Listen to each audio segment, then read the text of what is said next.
Olá pessoal, eu sou o Railson Santos e este é mais um vídeo do canal Testemunho Podcast. Sejam todos bem-vindos. Você que está aqui pela primeira vez, deixe seu like, se inscreva, ative o sininho de notificações, assim a plataforma vai entender que o conteúdo é relevante e recomendará para mais pessoas e que você também seja notificado de todos os vídeos. E hoje nós recebemos aqui no nosso podcast mais um convidado muito especial, um amigo e irmão. Ele atualmente exerce o ministério pastoral, também à frente do Ministério de Casais, juntamente com sua esposa, no Ministério Atuante. Estudou a teologia média e mais alguns cursos adequados ao seu chamado. Eu falo dele, Pastor Isaac. Amém. Seja bem-vindo. É uma honra recebê-lo aqui no meu humilde podcast. Receber o pastor, receber a esposa também, né? E sabemos que não foi fácil essa caminhada como pastor. Muito difícil. Sabemos que o pastor tem muita obra para contar para nós.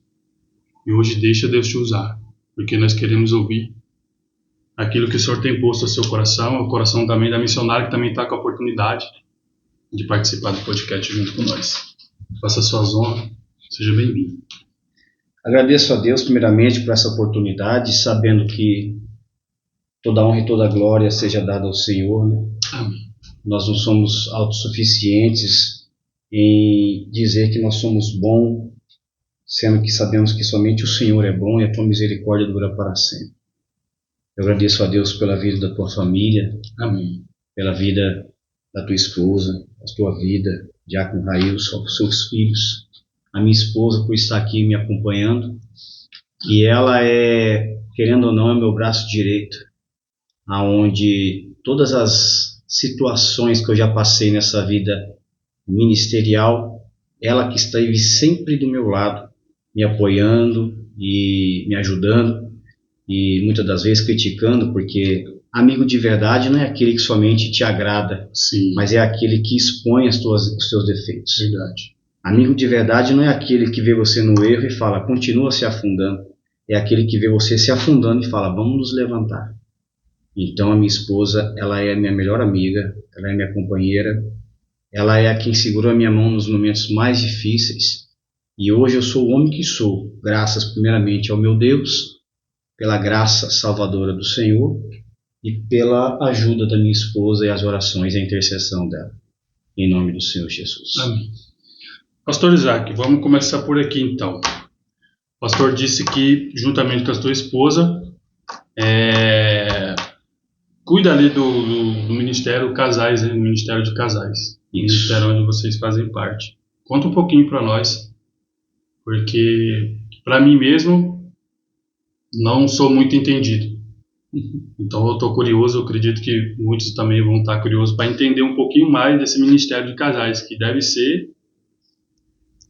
Amém. Então, Amém? O seguinte, para mim ainda continua sendo um desafio, porque faz pouco menos de um ano que nós temos esse desafio em nossas mãos. Mais recente. Né? Nós, juntamente com o apóstolo Valtudes Venâncio, a pastora Fernanda Venâncio, foi nos proposto esse desafio a tomar a frente do Ministério de Casais na Catedral Nova Jerusalém. Mas sempre devemos saber que estamos num aprendizado.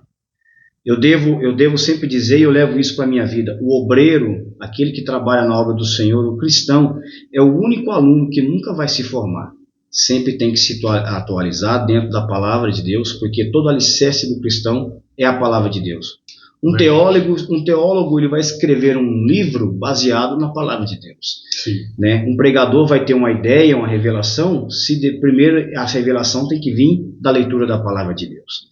Então nós vamos observar que dentro da palavra de Deus, ela sempre vai nos trazer luz, ela sempre vai nos trazer direção. Tanto que a palavra de Deus fala que ela é lâmpada para os nossos pés e luz para os nossos caminhos. Né? A palavra de Deus ela não fala que é luz para nossos olhos, porque nós chegamos com os olhos, não é com os pés. Sim. Então, quando a gente percebe que a palavra de Deus ela mostra onde você deve pisar, é porque ela também está mostrando que nós devemos ter cautela todas as vezes que nós temos uma obra nas nossas mãos. E eu, juntamente com a minha esposa, debaixo da direção de Deus e do apóstolo, nós temos aprendido muito com o Ministério de Casais. Tanto que nós temos pouco tempo de casados. Nós temos 7 anos de casados, mas dentro desses 7 anos de casado, nós temos 10 anos de namoro, né? Mais uns 2 anos de noivado. Então foi um aprendizado no dia a dia. Sim. A gente aprender que o casamento é a união de 2 pessoas diferentes. A Bíblia vai dizer que o homem deixará a casa do teu pai, né? E se unirá com a tua mulher, e assim será somente uma carne. Mas são 2 cabeças diferentes. São 2 gostos diferentes. Ela gosta de vermelho, você vai gostar de amarelo. Ela quer o azul, mas ele vai querer o roxo, né? Ela quer um carro hatch, você quer um carro sedã. Então você tem que saber se adequar às diferenças do teu cônjuge, né? Você tem que saber se adequar às diferenças. Assim também é dentro da igreja, né? Quando você olha para o casamento, você vai ver que o casamento, qual que é o pilar de todo casamento cristão? A palavra. Não tem jeito. Todo pilar, na verdade a palavra de Deus, ela é o alicerce para poder segurar a estrutura, ela é a coluna para poder segurar a parede, e ela é a cobertura para não deixar cair o que não presta na tua cabeça. Então todas as vezes que você olha para dentro da palavra de Deus, ela vai te trazer estruturamento para você trazer ensinamento. Dentro do Ministério de Casais sempre vai ter várias diretrizes. Qual é a base do casamento cristão? Aonde começou o casamento cristão? Quem que instituiu o casamento, que foi o próprio Deus? As finanças dentro do casamento, o que nós devemos fazer com a criação dos filhos, como deve ser a criação dos filhos, qual é a função da mulher dentro do casamento, qual é a função do homem dentro do casamento. Então, quando nós pegamos várias bases bíblicas, como Efésios capítulo 5, nós vamos aprender que, assim como Cristo deu a vida pela igreja, o homem deu a sua vida pela sua mulher. Assim como Cristo amou a igreja, nós, como homens, devemos amar nossas mulheres. Eu sempre aprendi que o homem ele é responsável vamos dizer assim, pela consciência, o psicológico saudável da tua esposa. Quando você vê uma mulher que ela é, como a palavra de Deus fala, que a esposa sabe, ela é a coroa do seu esposo, né? E a mulher imprudente, ela é a podridão dos seus ossos. Então, quando você olha para dentro da palavra de Deus, você vai ver que Provérbios, tanto são só Provérbios, mas como também as epístolas vai nos ensinar. Paulo também vai direcionar Tito, vai direcionar Timóteo dentro da palavra de Deus, né? Também vai direcionar como se deve cuidar das viúvas, porque querendo ou não, a viúva é uma mulher que se casou e ficou casada há muito tempo. Isso também vai se enquadrar dentro do Ministério de Casais, porque quando você cuida de uma viúva, você vai ver que você vai ter alguém que tem um grande ensinamento para te passar. Alguém que tem vários e vários anos de sabedoria e doutrina para poder passar. Tanto que Paulo vai falar que as mais velhas devem direcionar e ensinar as mais novas. Então, quando você não somente deve ser liderança, mas você também tem que ter os seus liderados. Como eu tenho a Larissa, eu tenho o Márcio Otávio, eu tenho meus ajudadores dentro da obra. Então, liderança não é somente aquele que manda, é aquele que ordena e vem repartir os liderados. Sim. Então, graças a Deus, eu tenho encontrado pessoas que estão junto conosco, nos direcionando, a minha esposa, porque, querendo ou não, a mulher sempre vai ter a cabeça mais criativa. O homem ele é mais centrado, ele é mais operacional, a mulher não, ela é mais decorativa, ela é mais criativa, ela tem mais ideias, né, para dentro do ministério. Então, quando o homem é mais força, a mulher é mais carisma. Então, você tem que juntar o útil ao agradável, não é o inútil, não, é o útil ao agradável. Você deve ter um casal, você deve ter casais que têm grande experiência para te trazer um ensinamento e casais que estão chegando para você acrescentar algo. Sim. Então, dentro do Ministério de Casais, você nunca vai ter um aprendizado, vamos dizer assim, que você deve pegar o ensinamento da palavra e você faz um curso. Você vai ter um diploma. Não, me formei. Não tem como. Você sempre, todo dia, você vai estar aprendendo coisas novas dentro. Não só do Ministério de Casais, mas Ministério de Adolescentes, Ministério de Intercessão. Nós temos um Ministério de Intercessão agora que está se fortificando dentro da igreja e necessita ter um Ministério de Intercessão também. Necessita ter um Ministério de Círculo de Oração. Porque a intercessão e a oração andam juntos. E também tem que ter o ministério do ensinamento. Tem que ter o ministério da palavra. Porque não somente aquele que prega, como o apóstolo Paulo nos ensina, mas aquele que ensina. Há um mestre, o apóstolo, o pastor, o evangelista, o presbítero, o diácono, o cooperador, o que lava o banheiro. Todos nós somos importantes para dentro da obra. Não importa o tamanho da sua grandeza dentro do ministério eclesiástico, mas o tamanho da vontade que você tem para trabalhar na obra. Amém.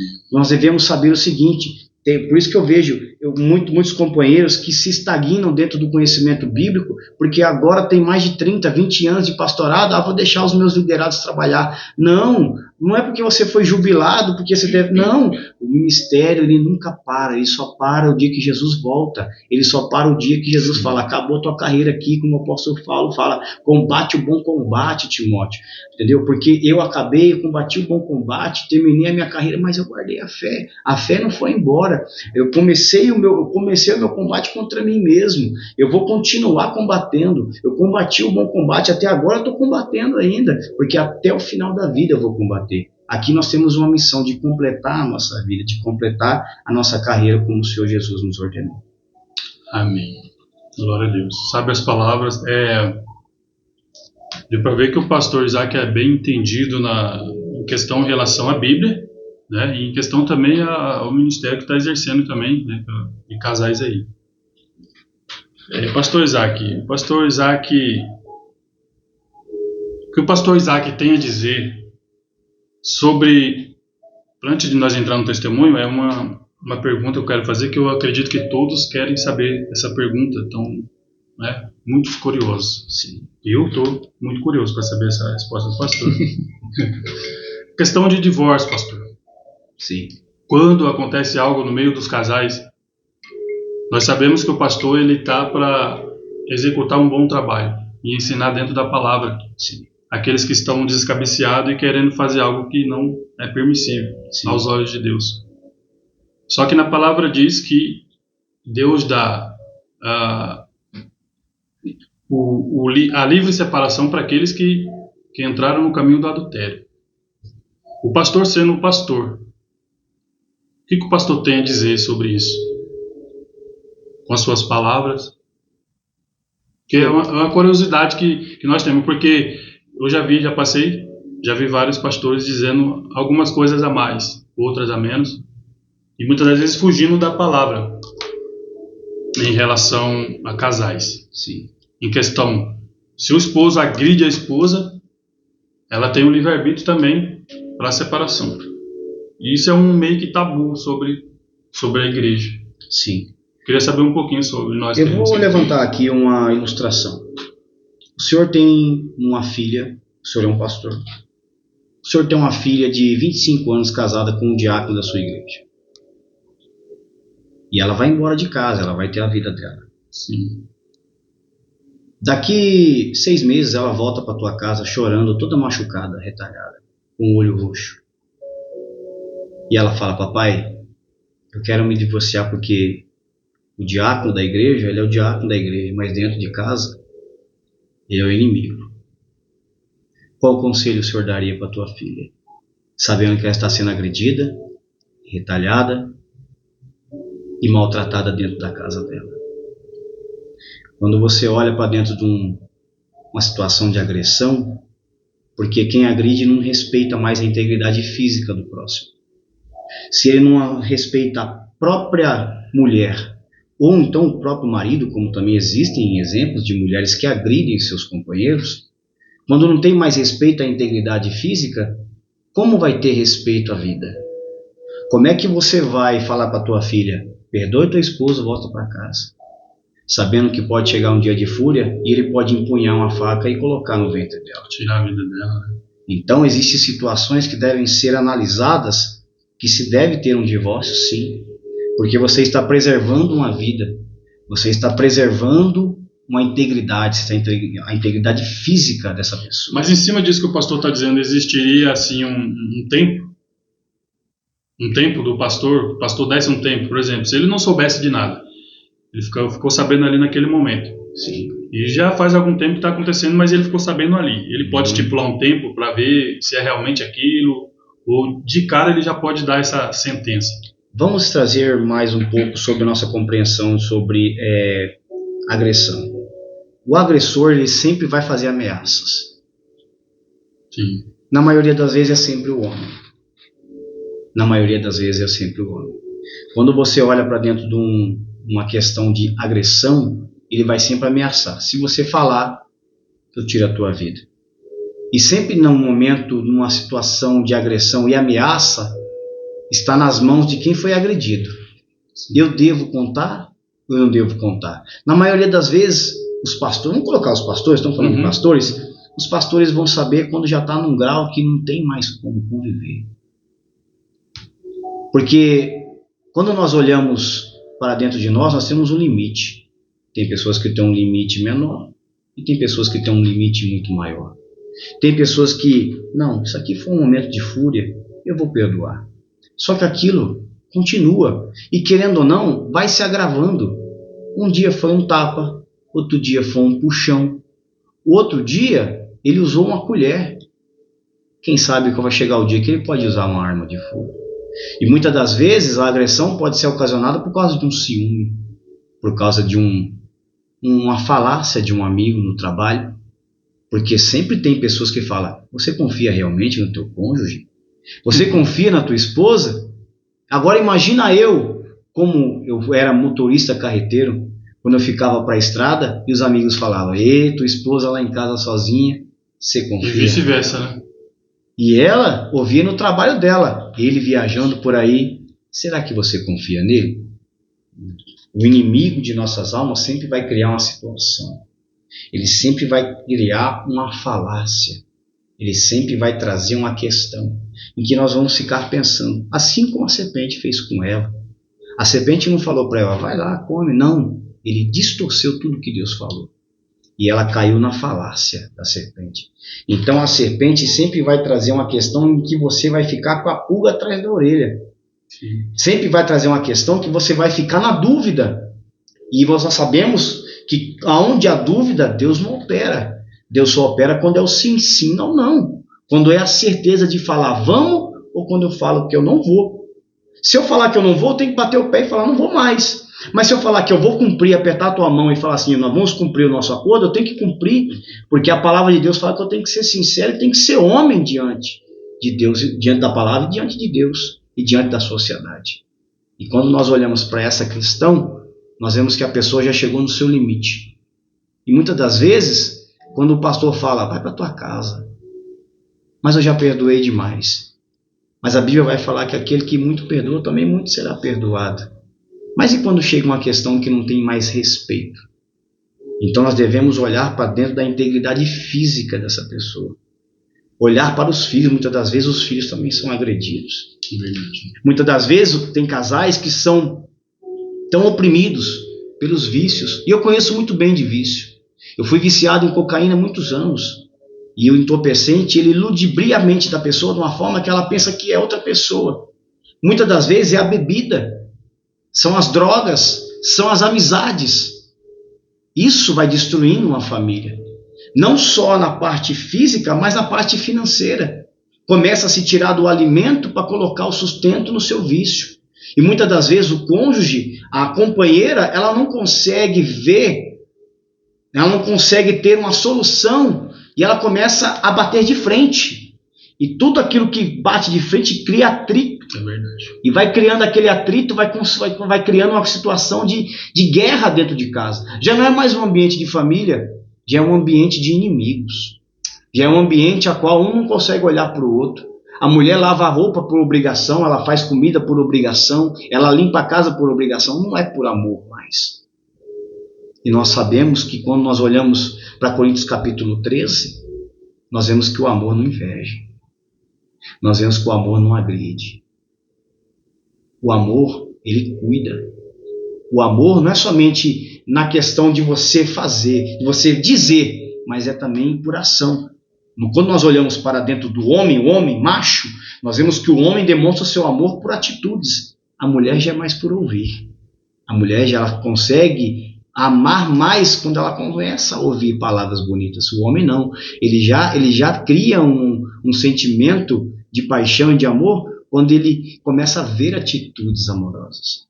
E quando não tem mais uma atitude amorosa dentro de casa, começa a criar um ambiente de guerra. Então, nós pastores, dirigentes, líderes, devemos olhar, não é como eu tive um grande pastor na época do começo do ministério, do meu presbitério, na verdade, chamado saudoso pastor Marcos Salles, que ele sempre me dizia, quando você encontrar uma questão de casais, nunca ouça somente o homem, mas também ouça a versão da mulher. Nunca ouça somente a mulher, mas também ouça a versão do homem. Por que será que ele agride tanto essa mulher? Será que tem um motivo para ele fazer isso? Mas nós sabemos que uma agressão não motiva nada. Se não dá mais para conviver junto, se não tem mais como conviver, cada um vai viver a tua vida. Sendo que foi dada a liberdade de carta de divórcio para Moisés. Mas só que foi dada uma ordem, foi dada uma ordenança. Então, dentro dessa ordenança, nós devemos saber entrar num bom senso. Não tem mais como constituir a família e ter o perdão. Não, ela pode me perdoar, mas ela vai perdoar sabendo que se ela voltar para dentro de casa, vai chegar um dia que ele vai ficar alterado e que ele vai agredir novamente. E quando nós olhamos para alguns casos, dentro de agressão dentro do lar, nós vamos ver que quando a pessoa, vamos supor, ela divorcia e ele se casa com outra mulher, automaticamente aquela personalidade dele também vai acontecer com aquela outra mulher. Já é uma disfunção de personalidade. Muitas das vezes, na maioria das vezes, é uma falta de caráter e de confiança em si mesmo. Então, quando você já não tem confiança em si mesmo, é como você olhar para dentro de si e não ter certeza que você carrega a presença do Espírito Santo. Quando você não tem certeza em si mesmo, você já não tem mais certeza que você carrega a presença de Deus onde você vai. Quando nós olhamos para a arca, nós vemos os levitas levando a arca. Era simbolizando a própria presença de Jeová. Mas depois, pela promessa do nosso Senhor Jesus Cristo, mas antes pelo profeta Joel, nós receberíamos o dom do Espírito, o Espírito Santo. Quando nós olhamos para Atos capítulo 2, revestimento, batismo com o Espírito Santo e as línguas estranhas, nós vamos ver que nós recebemos essa presença. Agora é a presença de Deus dentro de nós. Quando nós não temos mais certeza de quem nós somos, nós também não temos certeza da habitação do Espírito Santo. Então nós devemos analisar os fatos. E as duas partes. Verdade. Bom, o testemunho já começou por aqui, né? Porque eu acredito que todos que estão vendo aí estão comendo bastante, porque às vezes está passando por situações que não consegue resolver. E 5 minutinhos ouvindo aqui, né? Porque hoje a internet está cheio, né? Está cheio de pessoas entendidas. Então, assim, só fica no escuro hoje quem quer. Essa é a verdade. Eu costumo dizer para ela que nós temos algo bom e ruim nas nossas mãos. Nós precisamos pegar os bons e deixar os ruins para lá. O missionário quer falar mais um pouquinho sobre o seu casamento? Deu para ver que vocês são uma bênção. Com certeza, como todos os casais, eles tiveram muita luta, muita prova. Para chegar até aqui, só vocês sabem e Deus o que vocês passaram. Então, muitos hoje vivem um relacionamento, mas às vezes vive baseado em alguma coisa, em mentiras. E nós sabemos, como o pastor Isaac falou, que tudo que vem da mentira não prevalece, porque a palavra de Deus ela é verdadeira. Amém? Quer falar mais um pouquinho? Fique à vontade. Eu tenho um grande homem de Deus do meu lado. Glória a Deus. E com tudo que nós estamos vivendo nesses últimos 2 anos, eu posso dizer que o meu casamento é um casamento. Tem muitos casamentos que são fachada.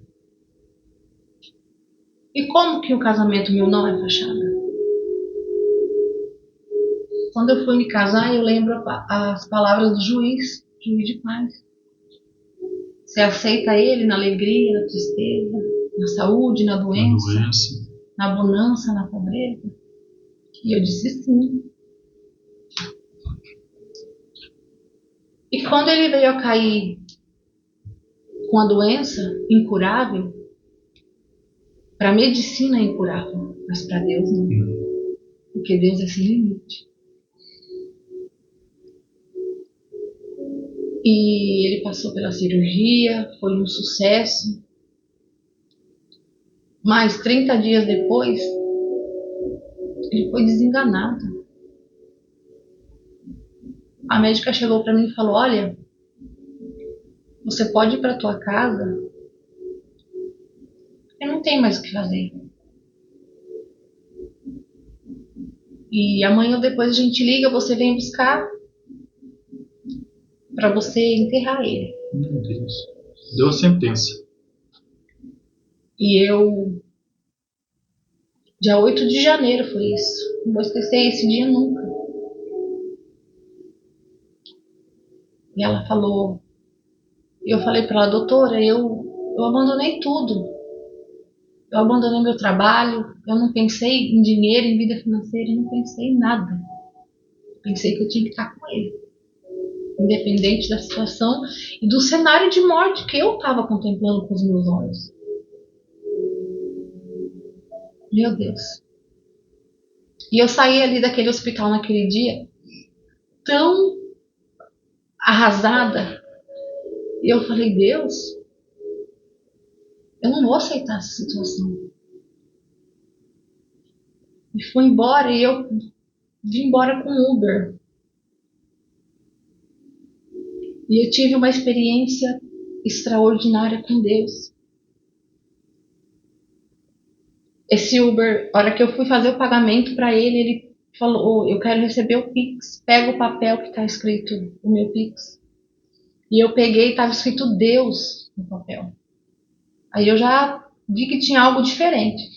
E coloquei no meu celular, e no meu celular apareceu escrito Deus. Aí eu falei, moço, qual que é o teu nome? Ele falou, o meu nome é Deus. E aí eu já comecei a chorar. Isso eu estava na frente da minha casa. E ele, a todo momento no meu pensamento, eu falava, meu Deus, ele está à beira da morte e o homem está falando para mim que é Deus. E eu peguei e falei para ele assim, já que você é Deus, você já sabe onde eu moro? Aí ele virou para mim e falou assim, eu sei onde você mora desde o ventre da tua mãe. Meu Deus. Por que a tua alma se abate? E aí eu desci do carro e o Pix não foi. Não foi até hoje. E eu falei, Deus, o que está acontecendo? O que está acontecendo, Jesus? Ele falou assim, vai para a igreja hoje, minha filha. E adore o meu nome como se fosse o seu último dia. E eu fui para a igreja aquele dia, numa segunda-feira, numa tristeza. Falei, Deus, eu não vou chegar na igreja triste e abatida, porque se o Senhor falou comigo através daquele Uber, o Senhor me conhece, o Senhor sabe como eu tô. E eu cheguei na igreja sorridente, me arrumei muito. Eu falei, ele não vai estar aqui do meu lado, mas eu vou representar ele. Ele não está aqui hoje, mas amanhã ele vai estar. E nesse dia subiu uma missionária para louvar o nome do Senhor. E ela louvou um hino chamado O Funeral Foi Cancelado.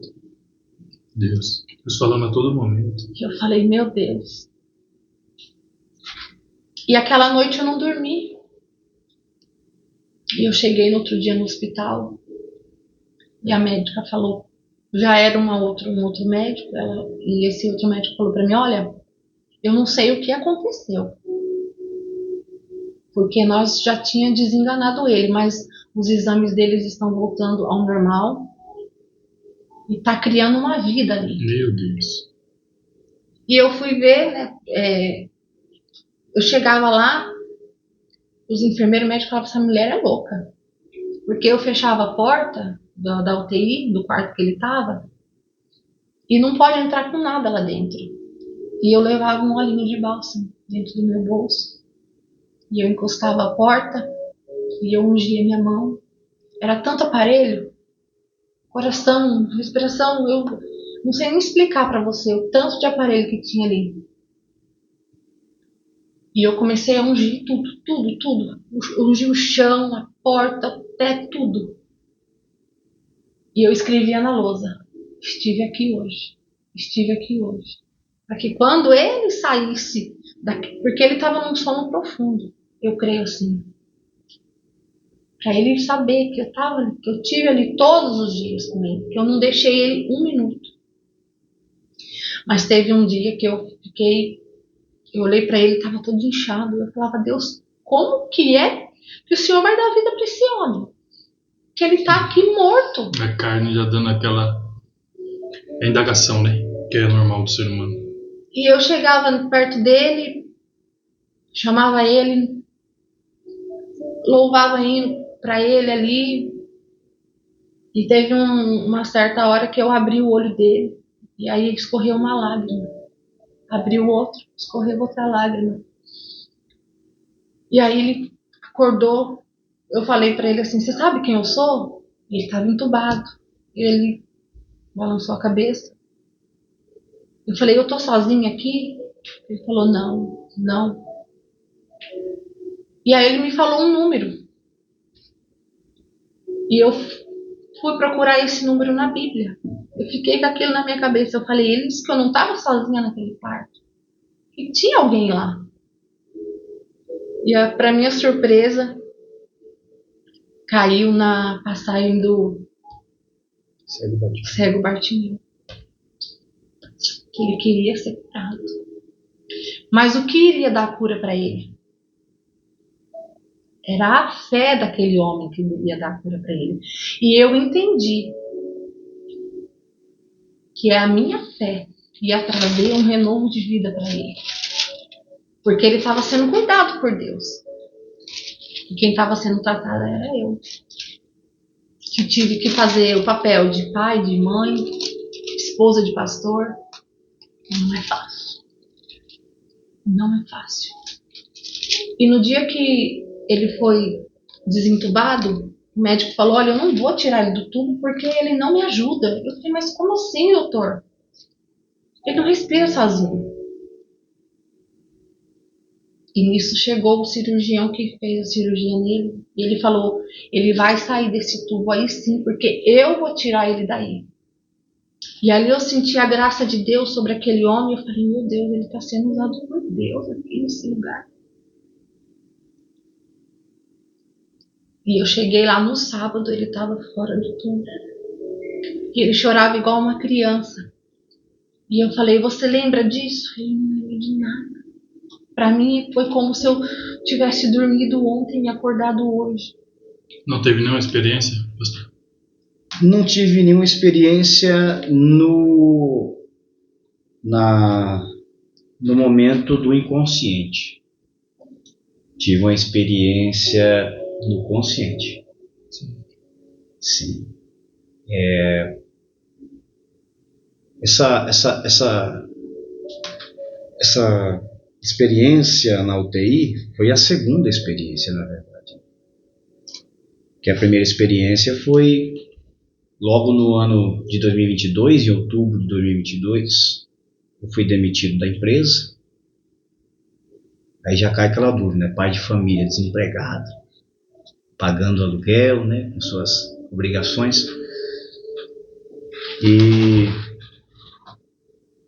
eu fui demitido às 4h30 da tarde. 6h30 da tarde, um amigo meu me ligou. Falou, fica tranquilo, eu já fiquei sabendo que você foi demitido. Ele tinha relação com o pessoal da presidência da empresa, que ele também trabalhou junto conosco ali. Já informaram para mim no começo do dia que iam dispensar você. Eu falei, não vai dispensar ele, eu vou pegar. Só que ele estava trabalhando em outra transportadora como encarregado. E o meu gerente na época que eu entrei na empresa, era gerente dele na outra empresa. Então era tudo amigo. Aí ele falou assim, você não vai ficar desempregado não, daqui 30 dias eu vou te efetivar. Eu vou deixar passar esse curso com esses novos motoristas, e quem vai fazer o teste com você sou eu, fica tranquilo. Só que ele também é crente, ele falou assim, mas eu estou sentindo algo do Espírito Santo para te dizer. Deus está mandando te dizer que não vai te faltar nada. Só que para mim eu recebi na carnalidade. Não vai faltar nada, porque daqui a 30 dias eu estou empregado, eu vou receber meus direitos, eu vou pegar fundo de garantia, tudo bonitinho. 3 dias depois eu passei muito mal. 3 dias depois de ser demitido eu passei muito mal. Fui parar no hospital com a pressão quase 20 e uma dor abdominal que já me castigava desde o mês de abril de 2022. Mas eu nunca fui procurar um médico com essa dor no abdômen. Certo. Fui até a doutora, se eu não me engano, era Giovana Coelho, muito atenciosa. Ela falou assim, a tua pressão está regulando, mas essa dor abdominal que não passa. Vamos fazer uma tomografia para ver o que é? Falei, vamos ver. Fizeram a tomografia, umas 2 horas depois, entraram comigo dentro do consultório. A minha esposa estava na recepção esperando. E eu vi que o médico estava meio choroso, sabe? Meio triste. E eu falei, Jesus, e agora? Aí ele segurando a tomografia na mão, eu falei, doutor, tudo que o senhor tiver para falar, o senhor fala. Não me esconda nada. E ele falou, infelizmente, Isaac, a gente constatou uma lesão no seu abdômen, do seu lado esquerdo. Eu falei, lesão? Ele falou, é câncer. E essa lesão tá grande, nós conseguimos medir ela, tá de 22 a 27 centímetros. Nossa, e ela estava evadindo já o seu estômago, o teu rim esquerdo e o teu pâncreas. Faltando 2 centímetros para o coração. E esse tumor foi subindo pelo abdômen. É isso aí com o diagnóstico. Procuramos a empresa falou, vai procurar os seus direitos, nós não vamos mais contratar você. E ali, com a mão para frente, outra atrás, e agora com um diagnóstico de doença, sem poder entrar em outra empresa, porque com esse diagnóstico eu tinha que me tratar. Sim. Aí você entendeu a profecia. Só que essa profecia foi uma. No ano de 2020, a gente foi meio louco de pedir oração para a irmãzinha do coque. Sabe aquelas irmãzinhas do coquinho? Sim. Aquelas baixinhas que pregam sem chinelo, de pé no chão. Aí no final do culto, minha esposa falou assim, vamos pedir oração para ela. Eu falei, para com esse negócio de oração, filho. Vamos parar com esse negócio de oração. Eu falei, vamos pedir oração para ela. Aí minha esposa, ora por nós. Ela falou assim, não vou orar não. Porque Deus já está mandando dizer que vai chegar um tempo de tempestade na vida de vocês. Eita, Jesus. E que vai ser só vocês dois. Todo mundo vai abandonar vocês. Só que vocês vão passar. Só que essa tempestade é necessária. E eu não entendi nada. Passaram-se 2 anos, eu fui entender. Depois de 1 semana eu fui entender a profecia do meu amigo. Falei, e agora, pai? A minha casa, meu filho, minha esposa. E Deus falando, não vai te faltar nada. Sabe o que é você, 6 horas da tarde, você falar assim para tua esposa, acabou o leite. E agora? Não, tem R$20 na carteira, vamos comprar umas 2 caixinhas de leite. Vamos no mercado comprar 2 caixinhas de leite. Não dá 5 minutos que eu estou tirando o carro da garagem, um irmão me liga, ô pastor Isaac, você está em casa? Estou em casa. Espera um pouquinho que eu estou indo levar umas coisinhas para o senhor. Daqui a pouco o irmão chega com a cesta básica e uma caixa com 12 litros de leite fechadinho. Aí eu fui entender que a palavra do Senhor fala que o Senhor conhece as nossas petições antes de nós abrirmos a boca. Ele, antes da gente sair de casa, ele já estava preparando alguém. Antes da gente falar alguma coisa, ele já sabia a necessidade de alguém. E um dia eu abri a minha geladeira e estava acabando tudo. Estava acabando mistura, estava acabando arroz, estava acabando o suco do meu filho, estava acabando tudo. E eu abri a geladeira, a dispensa, e eu dei glória a Deus. Eu ajoelhei na minha cozinha e glorifiquei a Deus. Quando foi de noite, o irmão chegou com a caixa cheia de mistura dentro de casa. Aí, sabe o que eu fui entender? O que é você estar na dependência de Deus. Só que a minha segunda ida para a UTI foi uma teimosia minha. Essa primeira cirurgia, que foi tirado o tumor, graças a Deus, só que foi preciso te retirar um pedaço do pâncreas, um pedaço do estômago e o meu baço, eu perdi o baço. E um corte de fora a fora no meu abdômen de 60 pontos. Eu estou usando uma cinta até hoje. Eu tenho corte aqui no meu abdômen de fora a fora de 60 pontos. Essa cicatriz. E a segunda ida para a UTI foi uma teimosia, porque eu saí do hospital da primeira cirurgia, eu já comecei a fazer planos. Eu vou mandar currículo, eu vou me recuperar rápido, eu vou entrar na transportadora tal, eu quero entrar lá agora, eu quero fazer esse segmento, eu quero trabalhar nisso. Plano do homem. Planos do homem, fazendo vários planos. E um dia chegou 3 irmãozinhos também da oração. Sabe aqueles 3 irmãozinhos que vai no monte?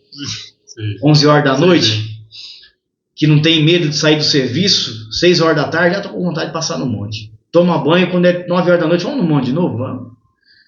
Foram em casa tomar café. E eu sentado lá, cheio de banho. Aí chegaram em casa, eu tava com tudo na cabeça. Eu nem tava ouvindo o que eles estavam falando. Daqui a pouco o irmão Elias pegou, parou a conversa. E o Espírito Santo tomou ele. E ele apontou o dedo pro meu rosto. Quando ele apontou o dedo pro meu rosto, eu vi que não era o dedo do irmão Elias. E ele falou assim: Deus manda te dizer, para de fazer planos. Porque agora você vai viver a minha dependência. Mas eu não parei de fazer planos. O homem foi usado por Deus, falou comigo, eu ainda estava na teimosia. Quando foi numa terça-feira à noite, a gente foi no culto do lar. Uma pastora, no final da pregação, ela pegou, colocou a mão na minha cabeça, com o espírito de profecia e falou: a partir de ontem, você fez tudo o que você queria na terra e eu deixei. A partir de hoje, você vai fazer tudo o que eu quero. Mas eu continuei na teimosia. Eita. Dia 25 de janeiro, Natal, uma bênção. Dia 31 de janeiro, né? 30 para dia 1º de 31 de dezembro para 1º de janeiro. Virada de ano, foi uma bênção. A gente dentro de casa. Tomamos um copo de Coca-Cola, todo mundo estourando fogo, comendo carne, a gente dentro de casa. Aí eu fui entender, todo mundo vai esquecer de vocês. Você sabe que você sabia que você tem um monte de amigo? Que quando você estava bem, estamos juntos. Você sabe que o que precisar, você pode me chamar. E dentro do quarto, antes de dormir, o Espírito Santo falar contigo: está vendo quem são seus amigos? E eu, glória a Deus. Mas eu estava na teimosia. Quando foi do dia 1º para o dia 2, às 2 horas da manhã, eu tive uma hemorragia no meu estômago. E eu estava tomando uma medicação porque eu sentia muitas dores no corpo. Só que aquela medicação era muito forte. E pelo corte que foi feito no meu estômago, por ter tirado uma parte do estômago, ocasionou e fez uma úlcera. E essa úlcera estourou no meu estômago. No dia 2 de janeiro eu fui parar no hospital. Dia 8 de janeiro, a medicina me desenganou, falou para minha esposa que eu ia morrer. Foi o dia que ela teve a experiência com o Uber. 9 dias depois eu fui desentubado. E depois que eu fui desentubado, foi como ela falou, foi como abrir os olhos no outro dia. Só que com 25 quilos a menos. Debilitado, fraco, sem conseguir caminhar. Imagina. Mas a primeira coisa que eu fiz foi agradecer a Deus pelo fôlego de vida. 9 dias depois que eu fui desentubado, ou seja, 18 dias na UTI, recebi alta.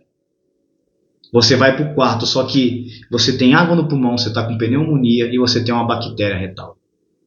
Você vai ter que tomar um antibiótico por 14 dias. Esse antibiótico aqui fora está avaliado em R$10 mil cada bolsa desse antibiótico. E eu tomava uma bolsa desse antibiótico de 12 em 12 horas, então eu tinha que ficar internado ainda, não podia ir embora para casa.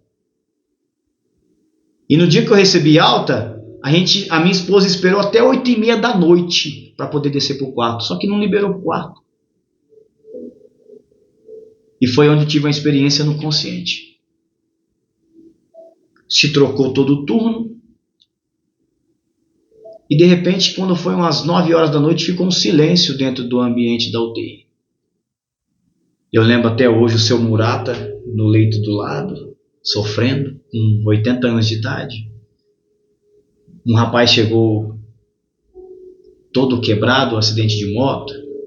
Outro menino do meu lado, de 14 anos, que foi picado por uma cobra, entre a vida e a morte. E eu ali já estava sem acesso, já estava vestido, sem sonda para urinar, estava liberado para ir para o quarto. Aconteceu um movimento maligno dentro da UTI de um hospital, aonde o diabo usou a boca de uma chefe de enfermagem, a qual ela falava: eu vou te matar. Meu Deus. Falava contigo? Falava dentro do escritório, eu ouvia tudo. Eu vou entubar o Isaac de novo. Meu Deus. E os enfermeiros ouviam ela falando e falavam assim: por que você vai fazer isso? Não faz isso. Juntou 3 enfermeiros na porta e fechou a porta do leito. você não vai entrar. Daqui a pouco veio uma voz lá dentro do leito falando assim, o que foi que eu te dei? E eu comecei a chorar e eu não conseguia entender qual é essa voz, porque eu estava tão atribulado, tão debilitado, que eu não conseguia discernir que voz era aquela. Aí eu fui entender que na boca daquela enfermeira era Satanás. E o Espírito Santo estava falando comigo. O que foi que eu te dei? Eu falei, Senhor, o Senhor me deu autoridade. Então levanta a tua mão agora nesse leito que você está e expulse esse demônio. Daqui a pouco ficou um silêncio dentro da junta médica, naquela UTI. E qual era o meu medo? Eles vão me desacordar. E eu não vou estar mais aqui, mas eu sei que eu vou estar com Jesus. Quando foi no outro dia, de manhã, às 8h30 da manhã, eu acordei. A primeira coisa que eu fiz foi dar glória a Deus, começou a chorar. Satanás teve que vir me afrontar dentro de uma UTI para que Deus provasse o tamanho do chamado que ele tinha na minha vida. Irmão Jailson, o que eu mais entendo na minha vida é que não tem como gerar um grande ministério se não tiver marcas e dores. E hoje nós vivemos num tempo a qual não tem mais pessoas que passaram pelo momento de dor, de sacrifício, de abandono. Sabe qual foi a primeira coisa que eu tive que me adaptar no ministério pastoral? Abandono. Dentro da teologia pastoral, sabe qual é uma das matérias? Aprenda a lidar com a solidão. Quando você olha para dentro do ministério de Elias, quando ele sai correndo de Jezabel com medo de ser morto porque encarou os profetas de Baal e de Azera, caiu fogo do céu, aconteceu um grande milagre, sim. Deus provou que ele é Deus em Samaria, sim. Mas ele ouviu uma falácia e ele saiu correndo. E quando Elias saiu correndo, ele saiu correndo com a escola de profetas atrás dele? Sozinho. Quando ele estava dentro da caverna, precisando ouvir uma palavra amiga, um ombro para ele poder chorar, ele estava sozinho. Qual foi a única voz que veio falar com Elias? Foi a voz de Deus. Nós, como ministros do Evangelho, temos que aprender, primeiramente, não é querer ouvir a voz de fora, mas é ouvir a voz de Deus. Eu, dentro do meu tempo que eu estou vivendo, eu estou vivendo ainda esse processo, e eu dou glória a Deus por esse processo, e eu já fui ensinado através de profecia. Aproveita o tempo desse processo, viu? Porque é no processo que você vai aprender o preço que tem, o peso que tem uma lágrima, o peso que tem chegar uma doação na tua casa, o peso que tem de você receber um convite para pregar. Aí eu fui entender o que é ministério de pregador, porque nós estamos dentro de um ministério de casais, dentro da igreja, mas o meu maior chamado é na itinerância e na pregação da palavra. Eu gosto muito. Foi aonde Deus confirmou o meu chamado, ministério de libertação, da palavra, de ensino. Eu tenho muito amor por esse ministério. O ministério de casais está sendo um desafio para a gente, porque Deus está querendo me moldar de uma forma que eu seja completo. Porque pastor, ele tem que ser completo. O pastor ele tem que cuidar do ministério de jovem, de casal, de intercessão, de oração, de ensino da palavra e de libertação. Verdade. Necessitamos viver hoje um tempo de pessoas que paguem o preço para poder viver um ministério de libertação. Por que tem tanta gente em depressão indo para o culto? Porque não tem mais libertação. Por que tem tanta gente fumando e está em cima do altar pregando? Porque não tem ministério de libertação. Por que tem tanta gente usando drogas dentro da igreja e acha isso muito bonitinho? Porque não tem mais ministério de libertação. Pessoas que são lideranças, que têm muito conhecimento, que têm anel no dedo, diploma e tem muita letra, mas não tem mais graça. Precisa buscar a graça, porque primeiro nós devemos crescer na graça, não é no conhecimento. O conhecimento vem depois da graça, porque quando nós conhecemos Jesus, nós vamos sujos e nós vamos do jeito que nós estamos. Primeiro nós encontramos com Cristo pela graça. Não é apresentado para nós a Bíblia e fala, lê tudo a Bíblia e depois você vem ser batizado pelo Espírito Santo. Eu fui batizado pelo Espírito Santo aos 16 anos de idade, na Assembleia de Deus do Belém, no Jardim São Carlos, em Sumaré, pastor Edson Maltês. E uma campanha de 3 dias que ele fez de oração para quem não era batizado pelo Espírito Santo. E essa experiência eu nunca vou esquecer na minha vida, irmão. No último dia Satanás buzinou na minha orelha e falou assim: você não vai ser batizado, você não merece. Amanto, rabassai, meu Deus, eu sinto a presença de Deus aqui. Glória a Deus. Por que nós temos tantos jovens que abandonam o evangelho hoje? Porque não tem quem agarre nas mãos deles e fala para eles assim: ó, você pode receber o Espírito Santo sim. A religiosidade está matando as pessoas que querem se achegar a Deus. Eu vim com a palavra hoje aqui de Marcos capítulo 2, que isso fala muito comigo, irmão. Quando Jesus ele chegou em Cafarnaum novamente, ele estava pregando a palavra. E você vai ver que no meio daquele povo ali, Lucas vai dizer que no meio daquela multidão tinha escribas e fariseus e mestres da lei. Você vê, Jesus estava pregando a palavra no meio da multidão e tinha mestre no meio, porque mestre também precisa aprender. E dentro daquela multidão não tinha espaço para entrar. Não tinha porta, não tinha janela que não tinha gente. E vai vir um paralítico carregado por 4 homens. E quando eles viram que o paralítico não podia entrar pela porta, não podia entrar pela janela, eles vão abrir uma passagem no telhado.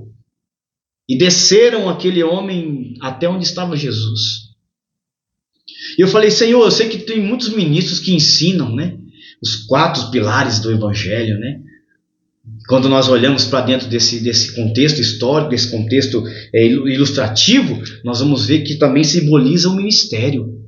Porque pode ter uma igreja, a igreja pode estar como esse paralítico, não está caminhando. A igreja não tem mais força, mas ela tem fé. Ela não consegue mais evoluir, mas ela tem fé. Mas a palavra está escrito, foi pela fé daqueles que carregaram o paralítico que ele foi curado. Mas antes de ser curado, primeiro foi perdoado os pecados. Por que tem tanta pessoa hoje dentro da igreja que não consegue evoluir mais? Porque não tem mais perdão. Vivemos hoje dentro de um tempo a qual as pessoas estão dentro da igreja vivendo uma religiosidade, vivendo uma fé falsa que não consegue mais perdoar. É uma fofoca daqui, é um levante dali. Ninguém consegue mais falar cara a cara, olho no olho. Necessita ter o olho no olho. Pastorado, liderança, ministério evangelístico tem que ser o missionário, é olho no olho. Irmão falou de mim, falou: eu te perdoo, meu irmão, vamos viver, porque o mesmo céu que você vai, eu também vou viver. Como é que você quer viver num céu com uma pessoa que você não perdoou? E como é que você quer viver o céu de uma pessoa que você não recebeu perdão? Então nós devemos viver um tempo de perdão. E quando nós olhamos para dentro de Marcos capítulo 2, nós também vamos ver uma igreja que estava emparrotada de gente. Mas não tinha espaço para ninguém entrar. E hoje nós vivemos dentro de uma igreja, dentro de um tempo de uma igreja, que tem muita gente, mas não tem mais como incluir mais ninguém. Sendo que o Senhor Jesus falou: orai ao Pai para que vos levante trabalhadores. Eu sempre falo: por que tem gente que tem ciúme de ministério? Eu sou o baterista da igreja oficial. Eu sou o back vocal oficial. Eu sou o vocal oficial. Eu sou o pregador oficial. Eu sou Não! Quanto mais trabalhadores, menos você trabalha. Eu sempre ensino isso dentro com os irmãos. Eu falo: irmão, é melhor ter 3 bateristas e revezar do que ter um baterista só, e se ele faltar? É melhor ter 4 pregadores dentro da igreja que ensina bem, que esboça bem a palavra, do que ter só um, porque todo mundo vai cobrar daquele que prega. É verdade. É um ciúme, é um negócio, não tem mais espaço para colocar mais ninguém. Se fecham as portas, está emparrotado de gente, não tem mais como incluir. Se a irmãzinha que serve a água no altar, se tiver outra que se levanta para servir a água, ela já fica bicuda. Não, a irmã foi fazer o que eu faço, mas ela pode ser incluída dentro desse ministério também. Então nós temos que reconhecer que dentro de Marcos também vai simbolizar uma igreja que não tem espaço. Aí tem que fazer o quê? Tem que abrir buraco. Só que quando você abre um buraco onde não é o lugar de ter buraco, você tem que consertar esse buraco. É verdade. Todas as vezes que usamos de violência para poder usar o ministério dentro da igreja, vai ferir alguém. Eu sei que não está escrito em Marcos isso, mas eu creio que quando eles estavam abrindo um buraco no telhado, estava caindo caco na cabeça de alguém. Ah, tá, com certeza. Porque sempre quando você abre o buraco onde não se deve abrir, e aonde não é lugar de ter janela, que é no teto, vai cair caco de telha na cabeça de alguém. Vai ferir alguém. Milagre acontece, primeiramente, porque a fé é um dom. Precisa ter o dom da fé. Precisa ter o dom do ensinamento. E dentro daquele culto foi colocado um paralítico. E no meio do povo tinha mestres da lei. E quando eles viram que o Senhor Jesus falou assim: filho, perdoado estão os teus pecados. Eu sei que tem pregadores que falam assim: tem gente que não gosta da bênção que Deus colocou na tua mão. Não é só da bênção não, tem gente que não gosta de ver você sendo perdoado. Verdade. Tem gente que vê você chegando e fala assim: ih, eu conheço, é do meu bairro, esse aí é um maconheiro, um drogado. Vive no boteco, chega em casa bêbado, bate na esposa. Aí o dia que esse camarada chega na porta da igreja, ele já julga pelo passado dele, sem querer ver que Deus tem um futuro lá na frente para ele. E quando se desce esse paralítico que Jesus vai perdoar os pecados, é uma igreja que não consegue ver mais quem é sujo entrando para ser limpo. Não, a igreja agora é um ambiente de gente que é santo, que é agradável. É mais fácil você convidar um crente para ir para o culto do que uma pessoa que é descrente, né? Por quê? Porque já não tem mais aquela chama do Espírito Santo de evangelização. Evangelização é para quem tem coragem de abraçar o mendigo e dizer: Jesus te ama. É coragem daquele que entra da biqueira, que vende droga, e dizer assim para o traficante: eu sei que você está nessa situação hoje, mas Jesus tem um projeto na tua vida de salvação. Evangelização é para quem tem coragem. Como Felipe fez com o eunuco, correr do lado da carruagem e dizer: tu está entendendo o que você está estudando? O que você está lendo? É você ter conhecimento da palavra e falar assim: eu sei que você tem mais poder aquisitivo do que eu, só que o Espírito que está em mim pode te ensinar a você ter mais poder do que o dinheiro, que é o poder da graça. E quando nós olhamos para dentro desse cenário, o paralítico já foi perdoado. Aí o Senhor Jesus vai olhar para os mestres da lei, os conhecedores, os grandes teólogos, e vai dizer assim: o que é mais fácil dizer? Sejam perdoados os seus pecados, ou levanta e anda? Quando você olha para dentro da igreja hoje, tem gente que não gosta de ver ninguém perdoado, mas também não tem mais levanta e anda. É mais fácil falar: vamos passar o rodo e derrubar. Eu vivi um tempo na minha vida, e a minha esposa, que a gente chorava dentro do quarto. Porque a gente caminhou do lado de gente que traiu a nossa confiança. A gente carregou, a gente levou, a gente trouxe. A gente colocou o que a gente não tinha para poder erguer. E a gente foi humilhado. A gente foi taxado de louco. Simplesmente porque eu gostava de esboçar a palavra. Então, quando você olha para dentro desse ambiente, não tem mais perdão e não tem mais milagre. Pastor Isaac, como é que faz para reavivar isso aqui? Primeira coisa, precisa-se ter perdão dentro da igreja.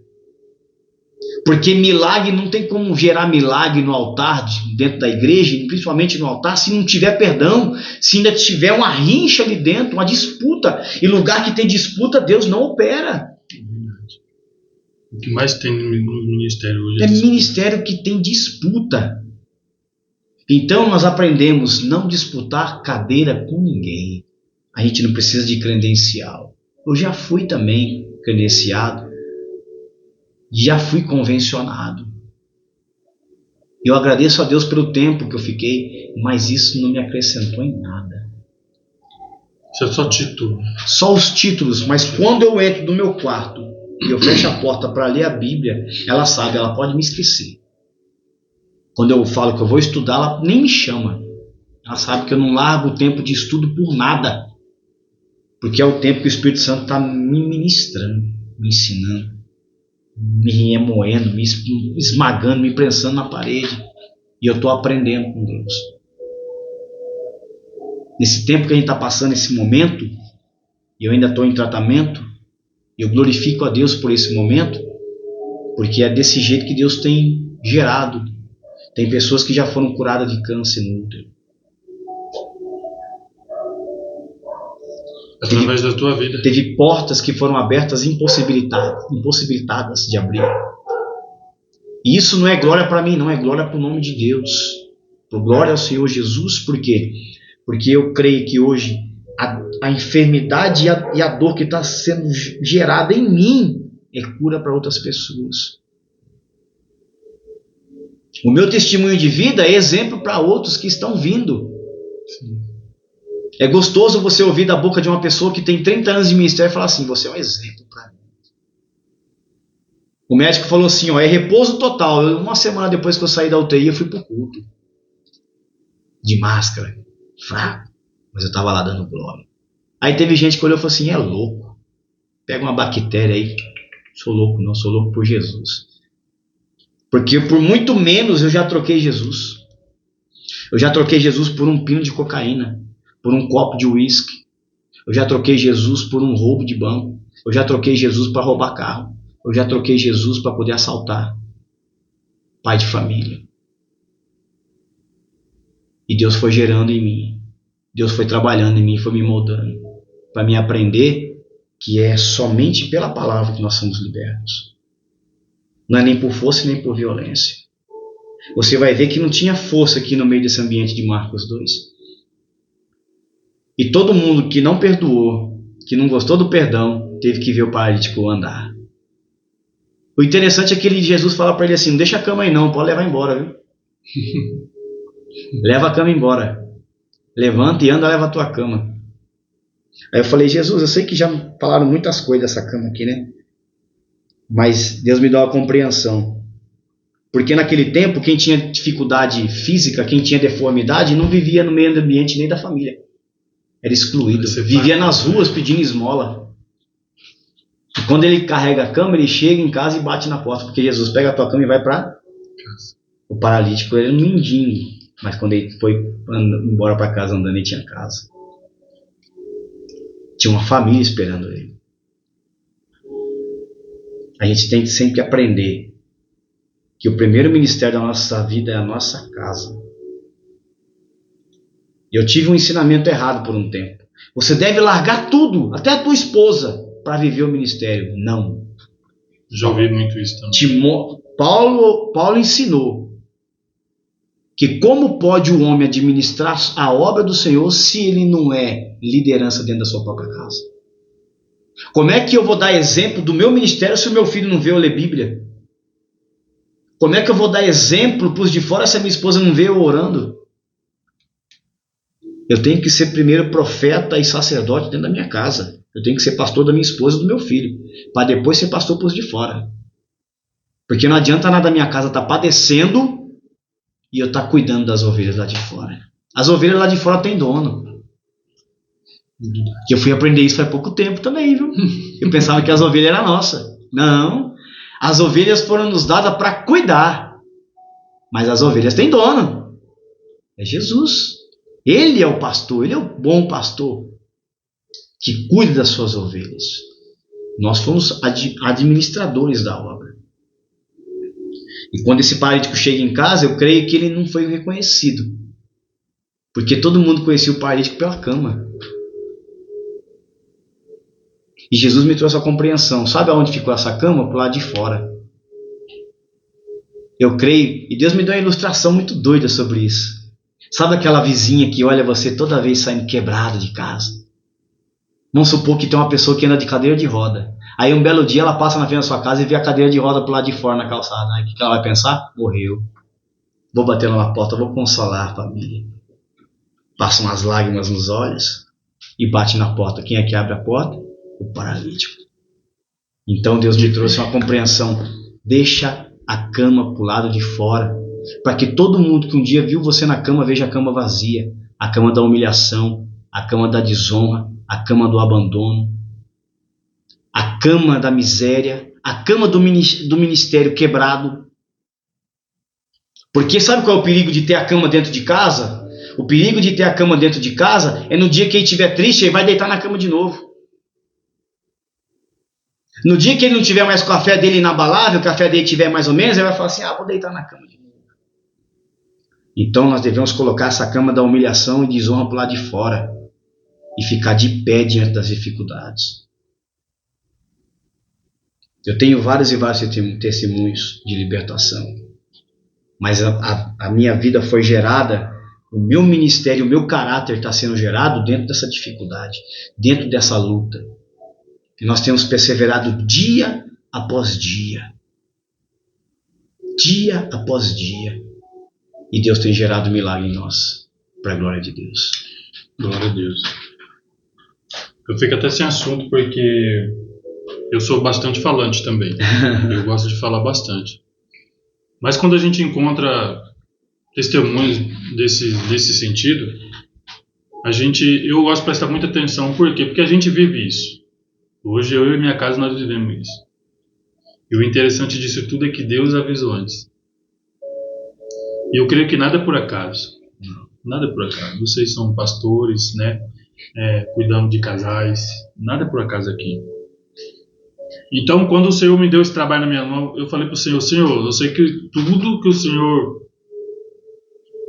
Senhor é totalmente propósito. Tudo é propósito na nossa vida. Eu acredito que esse podcast ele vai nos ensinar muito. Nem só quem vai assistir, mas nós aqui também. Nós somos o entrevistador. Mas como a própria palavra diz que quando o pregador prega, primeiro ele se alimenta.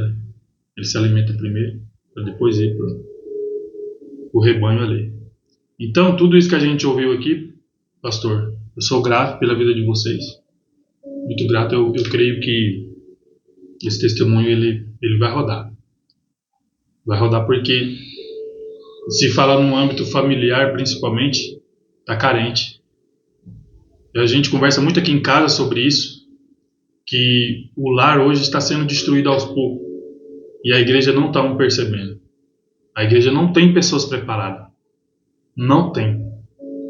Então, aqueles que se levantam, que Deus está levantando para cuidar das famílias, realmente estão sofrendo. Estão sofrendo mesmo, porque Deus, é a mesma coisa Deus falar assim, vocês vão curar, mas primeiro vocês vão ter que passar esse processo, vão ser curados quando você estiver curado. E não precisa também nem estar curado para curar. Eu creio assim também. Então eu acredito que, como eu tenho falado para Deus, Deus não deixa ser em vão, porque o inimigo, pastor, ele está numa situação tão grande assim na minha vida devido a esse podcast, vocês não têm noção.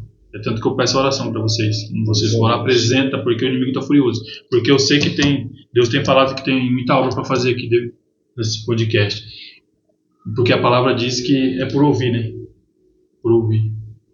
E não vai só ouvir, também vai ver. Vai ver. Então, eu quero agradecer a vocês. Amém. Que Deus continue abençoando vocês. Principalmente também no chamado e principalmente nesse chamado ministerial que você está exercendo, né, que é o Ministério de Casais. É um ministério que realmente Deus ele cuida de vocês, ensina para vocês ensinar e cuidar outros, porque realmente, como eu falei, a igreja está praticamente fardada ao fracasso, porque não tem pessoas preparadas. Hoje os pastores estão preocupados com o quê? Subir no altar, pregar a palavra e ir embora. Isso aí qualquer um faz. E tem momentos que não tem nem mais o apelo, sabia? Não está tendo. Já teve igreja que eu fui convidado para pregar, eu fui convidado, na verdade, para participar do culto, para poder estar ali cooperando, e nem o ministro da palavra e nem o dirigente da igreja não faz mais apelo. Eu já encontrei situações na vida que teve uma pessoa que falou assim, mas estava esperando o apelo. Meu Deus. Você tem noção que a pessoa foi lá, ouviu a palavra, mas ela estava esperando a hora assim, tem alguém aqui que quer aceitar o Senhor Jesus nessa noite? A mesma coisa de ir na panela comer e é uma coisa que ela assim, eu estava esperando o convite. Eu vim aqui de coração aberto para o convite. Às vezes a palavra falou com ele, mas ele não tem aquela força de falar assim, eu quero aceitar. Não, mas ele está esperando alguém tomar uma atitude. Sabe?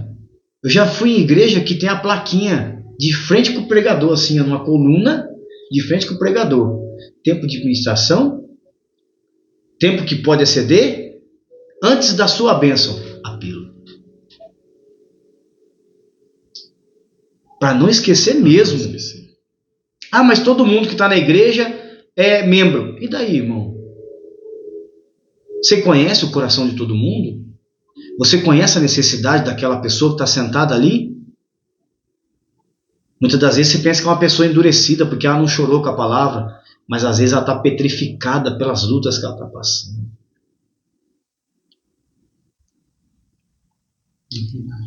Porque a própria palavra vai nos ensinar que quando nós esperamos algo por muito tempo, ela adoece nossos ossos, adoece o nosso corpo.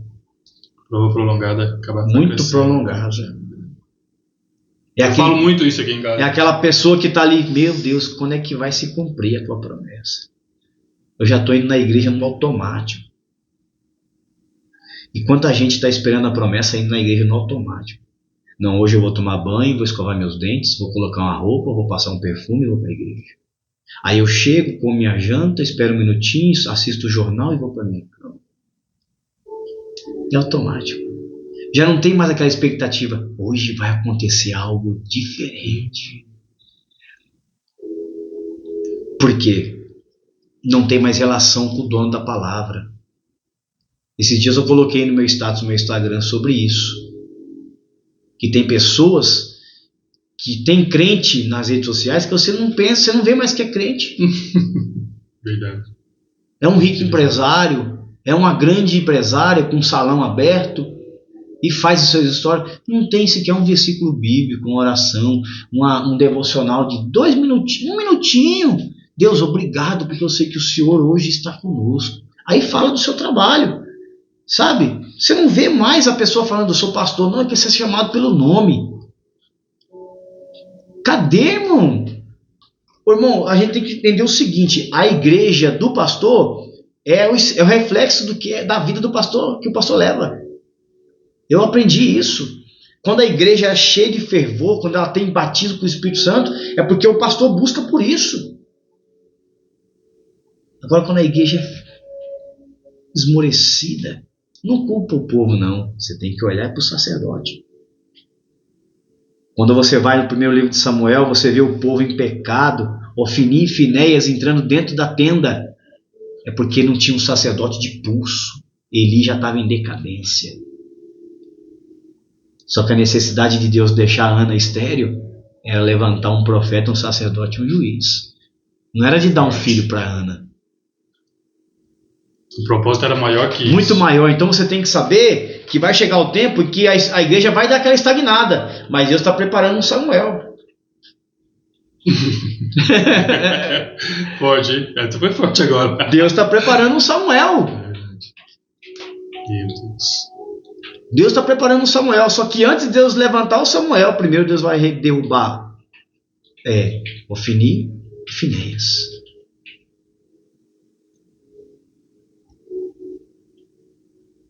Porque tem muita gente carregando a arca, indo para a guerra. Igual Ofni e Finéias. Vamos levar a arca. Chega no meio da caminhada, morre e ainda perde a presença. Aí tem que ter um Samuel para restaurar a presença de Deus. E dentro da história de Samuel você vai ver que Deus levanta um Davi para ir buscar a arca na casa de Obed-edom. Obed-edom significa servo do Senhor. A arca só vai prosperar na casa do servo do Senhor. Só vai prosperar quem coloca a arca na sala em evidência, não é dentro do quarto escondido. A presença de Deus ela tem que estar em evidência. Tem que ser notório. Tem que ser notório. Sabe aquele crente que você encontra com ele no mercado, já fazia uns 2 anos que você não via ele, mas quando você olha para ele, você não vê ele, você vê a presença. Você vê o brilho nele. Você não vê a riqueza dele, você não vê as vestes dele, você vê que nos olhos dele tem presença. Posso contar uma experiência rapidinho? Pode, à vontade. Um dia eu estava trabalhando, eu trabalhava das 18 às 6 da manhã. Mas eu estava num momento da minha vida, irmão, que eu estava passando por uma dificuldade financeira tão grande, sabe? A gente estava bem, na verdade, né? Mas só que eu estava atribulado. Sim. E eu ali no carregamento ali, daqui a pouco chegou um senhorzinho, seu Joaquim, veio lá do Nordeste, lá de... Ai, meu Deus, que estado que ele veio. Tocantins. E chegou falando aquele linguajado nordestino, né? Aquele senhorzinho já velho, de estrada, já bem velhinho. Manobra a carreta pra mim, manobra. Aí eu falei, nossa, um motorista tão velho, né, tão experiente, pedindo pra mim manobrar o caminhão pra ele. Manobrei. E eu tava lá falando com Deus, e as tuas promessas. Aí ele falou assim, vamos tomar um café lá na Copa? Eu falei, vamos. Chegamos lá na Copa, peguei um café. Eu falei, posso tirar um café pro senhor? Ele falou, fica à vontade, pode tirar o café. Tirei o café, quando eu coloquei o café para ele, ele falou assim, Deus me trouxe lá do Tocantins para te dizer que tu é diferente. Meu irmão, eu abri um sorriso.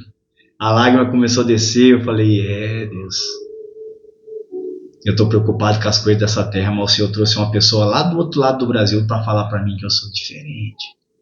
Para mim parar de fazer igual Asaf, em Salmo, falando, eu olhei para a prosperidade dos ímpios e quase que meus pés se escorregaram. Mas o dia que eu entrei na casa do Senhor, porque quando nós entramos na presença de Deus, nós esquecemos de riqueza, de boleto, de dívida, de tudo. Então Deus traz os seus pequenininhos. Aquele que a gente olha e fala assim, nossa, mas esse velhinho aí. A riqueza são as cãs brancas. É a experiência de vida que nos acrescenta. Para a glória de Deus. Eu sou muito grato a Deus. Eu sou grato a Deus por essa oportunidade. Você lembra aquele dia que a gente se encontrou no monte? Deus falou comigo naquele dia no meu coração, ainda vai ter a oportunidade de você se reunir com Ele. E no dia que você me fez o convite, eu falei assim, agora eu entendi porque o Espírito Santo falou para mim, vai ter a oportunidade de você se reunir com Ele. Deus já estava preparando algo que ele nem pensava. Esse é o Deus que nós servimos. Sim. Graças a Deus. Fique à vontade. Pode falar. Costumo falar que o que gera um milagre, o que gerou esse milagre, o que está gerando esse milagre é a comunhão. Muitas pessoas orando, e pessoas do nosso meio que falaram, eu estou contigo, proferiram palavras de que ele já estava morto. Ele já morreu já. Teve gente do nosso meio que falou que eu ia morrer. Só não está na mesma comunhão. Mas Deus é o centro da minha atenção, sempre vai ser. Tempos atrás ele é um homem de muita oração. Que às vezes chega e fala, meu Deus do céu, esse homem só sabe orar. E eu vou deitar primeiro, né, do que ele. Ele passa as madrugadas lendo, estudando, orando. E eu falei, não é possível, ele tá chorando de novo. Eu vou lá escutar o que esse homem fala, não é possível. Cheguei na porta do quarto, já entrou no mistério. Falei, não. Deus falou assim, filha, eu conheço a lágrima dele, você não conhece, mas eu conheço. Deixa ele lá. Deixa ele lá. E às vezes ele ora pelas pessoas, as pessoas recebem a cura instantânea. Às vezes fala, Deus, e eu? Esse milagre está sendo gerado. Grandes milagres, mas grandes dores. Não vai ser fácil, não foi fácil, não vai ser fácil. A caminhada com Jesus, com Deus, ela é árdua.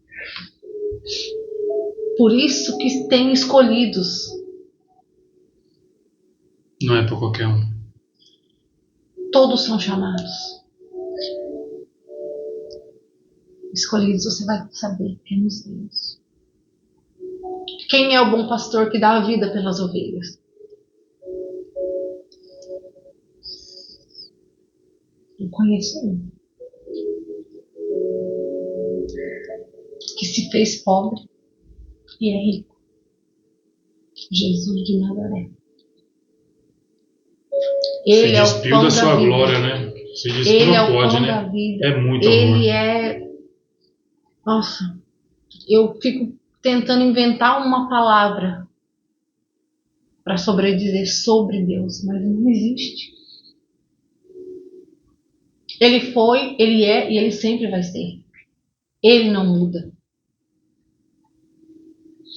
Nós mudamos. Quando eu converso com algumas pessoas, Deus sempre traz isso em mente para falar, sabe? Jesus se despiu da sua glória por você. E o que você está fazendo com isso? Você agradece pelo fôlego de vida, pelo menos? Você não está nem aí? E o pior disso tudo, que a gente fala isso para pessoas que servem a Deus mesmo. Não é para pessoas do mundo, porque hoje, se a gente for analisar o contexto, nós estamos repregando a palavra para quem já foi um dia e hoje está afastado. Só que o problema disso tudo não é quem está afastado fora da igreja, é quem está dentro e está afastado e não percebeu ainda. Por causa das doutrinas, né, meu querido? Você vê que a teologia da prosperidade desconstruiu totalmente a doutrina da salvação. Exatamente. Porque antigamente pregava-se muito sobre pecado, justiça e juízo. Pregava-se sobre céu, mas também falava que era o segundo caminho, que é o inferno. Se falava da porta larga, mas também se falava da porta estreita. Hoje não fala mais de porta larga, só se fala de porta aberta. É verdade. Hoje Jesus virou um office boy hoje. Hoje não se fala mais sobre inferno. Se fala que você pode vir como você está e viver do jeito que você está, porque Jesus quer o teu coração. Sendo que a palavra fala que enganoso é o coração do homem. Hoje nós confiamos mais em cima de quem está em cima do altar do que aquele que usa quem está em cima do altar, que é o próprio Deus. E a palavra do Senhor vai falar que é maldito o homem que confia no homem e faz do teu braço a tua segurança. Então, está se desconstruindo o que os nossos pais da igreja veio construindo com muito choro e muito lamento. Pessoas que não tinham riqueza, que não tinha BMW, não tinha Mercedes, não tinha carro para andar, mas era um burrinho, um jegue, um cavalo, uma carroça. Pessoas que não tinha, quando chegava na igreja, não tinha gabinete. Ele comia junto com o povo. Não tinha microfone. Não tinha microfone, mas tinha o gogó. Então são pessoas hoje que, se não tiver um hotel para ele ficar bem, não tá bom. Se não tiver um banquete para ir depois do culto, ixi, ele não volta mais. Estou escolhendo até os carros para ir buscar. Sim, são pessoas que têm conhecimento bíblico, mas pessoas que desconheceram do que é Jesus Cristo. Por isso que eu falo, hoje o crente quer sentar com o crente. Jesus aí se assentava com quem?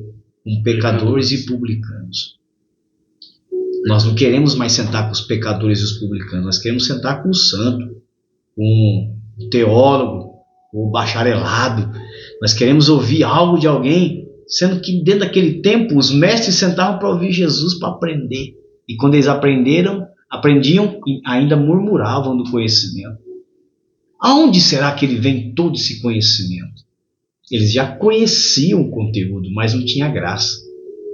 Então hoje tem pessoas que tudo o inverso, tem conhecimento, mas não tem mais graça.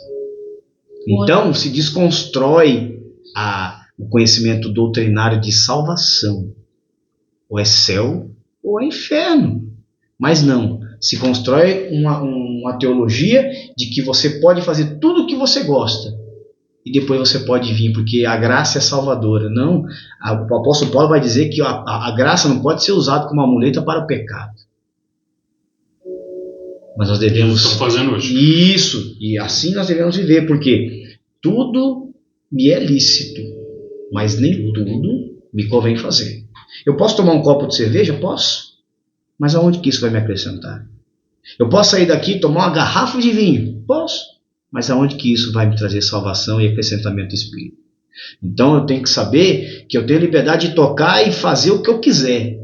Isso é liberdade, porque Gálatas 5:1 vai dizer que foi para a liberdade que Cristo vos libertou. Você vai ver que se o Filho vos libertar, verdadeiramente sereis livres. Mas isso não quer dizer que eu posso fazer tudo o que eu quero. Se você for fazer tudo o que você quer, você estaria preso, você já estaria condenado, ou você estaria dentro de um buraco apodrecendo já sem vida.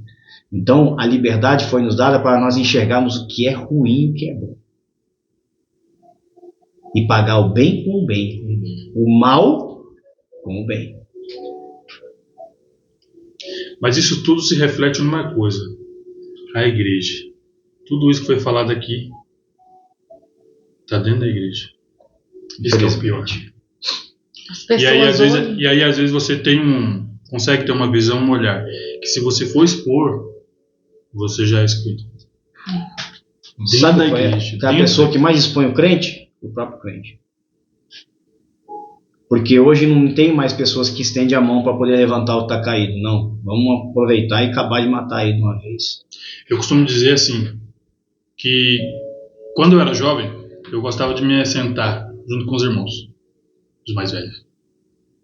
E por isso que eu falo para elas que eu acho que eu tenho 38, parece que eu já tenho 60.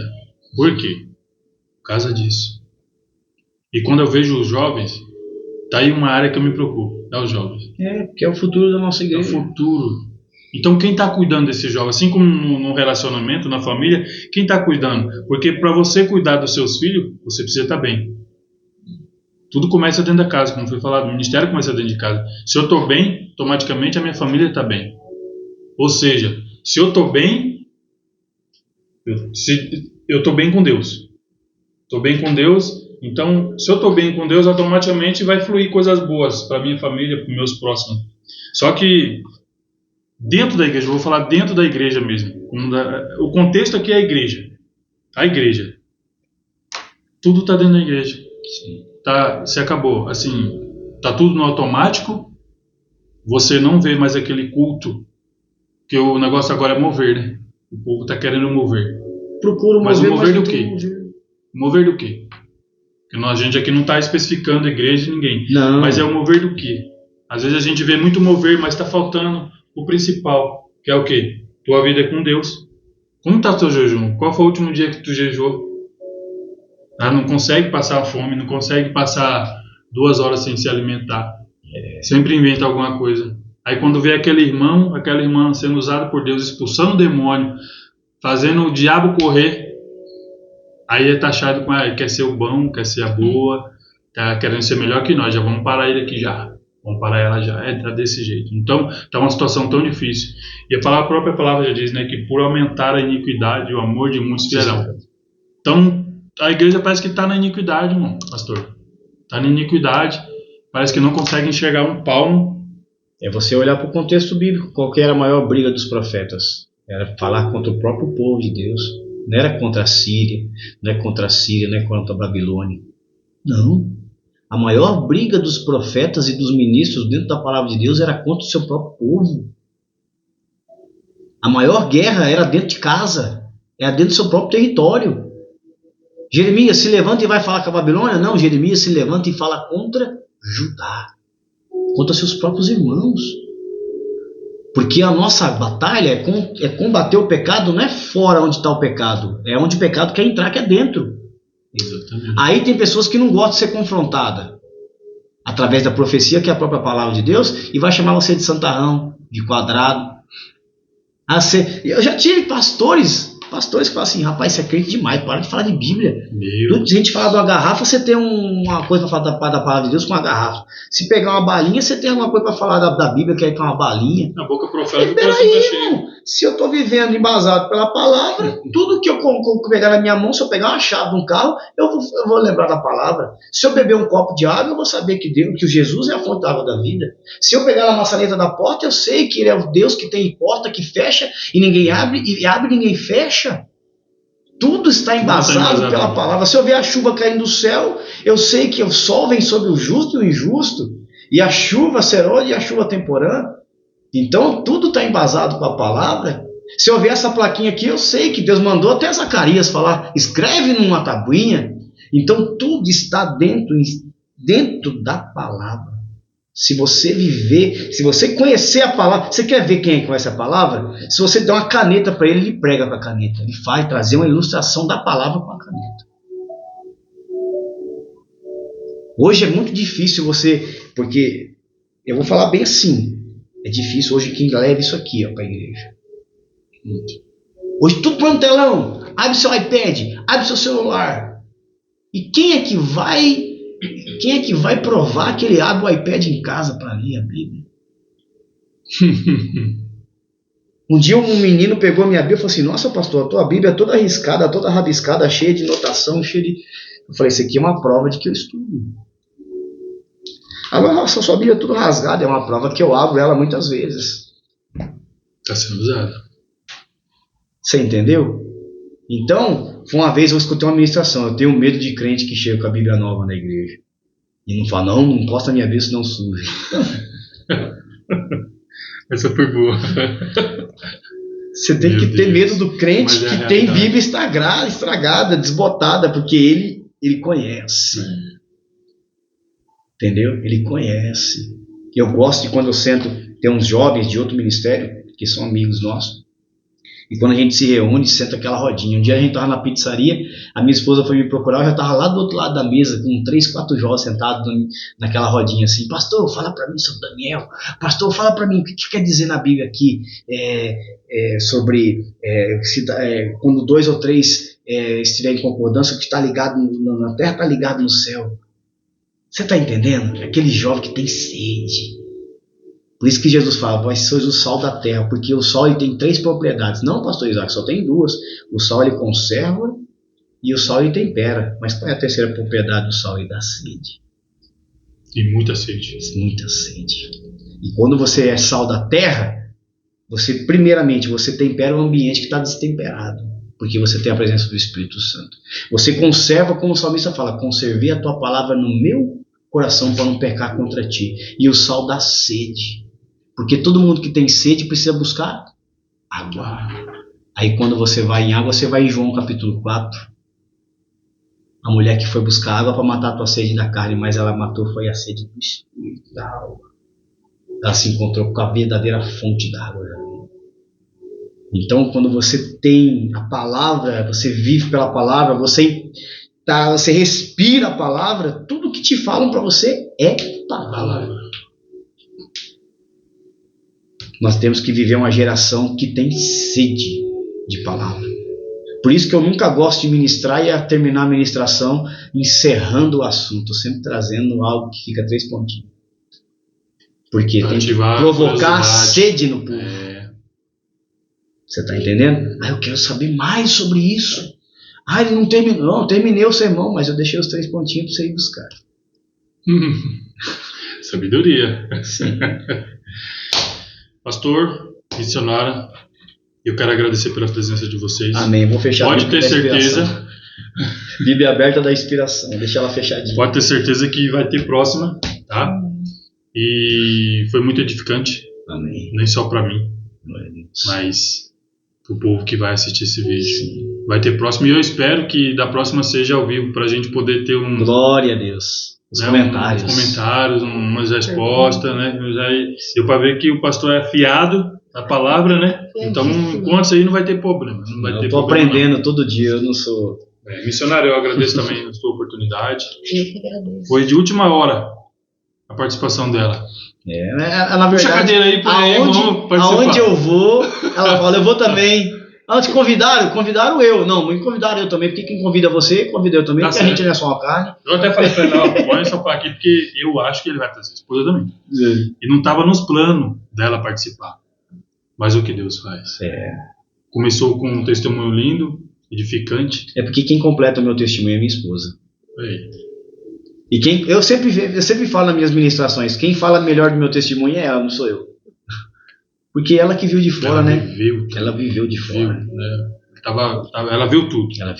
Então eu quero agradecer essa oportunidade que Deus tem nos dado de nós se encontrar aqui. Vai ter mais vezes, tá bom? Como tenho falado. Eu agradeço demais, porque realmente foi testemunho baseado em pregações aqui. Todos os podcasts aqui, se vocês tiverem a oportunidade de assistir depois, entrar no canal e assistir também, vocês vão ver que Tá praticamente assim um podcast maravilhoso, um testemunho, pregação. Muito boa, né? Então fica aqui a gratidão, muito grato pela vida de vocês e que Deus continue usando vocês. Amém. Porque deu para ver que vocês são casais realmente abençoados, não tem capa, dá para ver, né? Porque o Espírito de Deus ele testifica, né? Ele testifica. Então que através da vida de vocês sejam muitos curados, porque a verdade é essa, né? Nós não sabemos o dia de amanhã, né? Hoje nós estamos vivos, falando, mas amanhã a gente não sabe. É que eu costumo dizer para ela, eu trabalho a 30 minutos daqui, eu vou de moto todo dia. Eu oro para Deus me guardar, Deus me guarda, me leva e me traz. Mas a gente não sabe o dia de amanhã. Por isso que nós, servos de Deus, temos que estar preparados, porque nós não sabemos o dia de amanhã. É imprevisível, né? Então, demais, sou grato mesmo pela vida de vocês. Aprendi muito hoje também. Eu acredito que quem vai assistir esse vídeo vai ser edificado e vai pedir bis, porque é bênção. Amém? Pessoal, esse foi mais um vídeo. Espero que vocês tenham gostado. De muita edificação para suas almas, para nossas almas. E não se esquece, se inscreve no canal, compartilha esse vídeo, que vai, através de você compartilhando, Deus vai edificar muitas vidas aí. Amém? Ficam todos com Deus. Deus abençoe a todos em nome de Jesus. E a paz do Senhor. E a paz do Senhor Jesus para todos. Amém.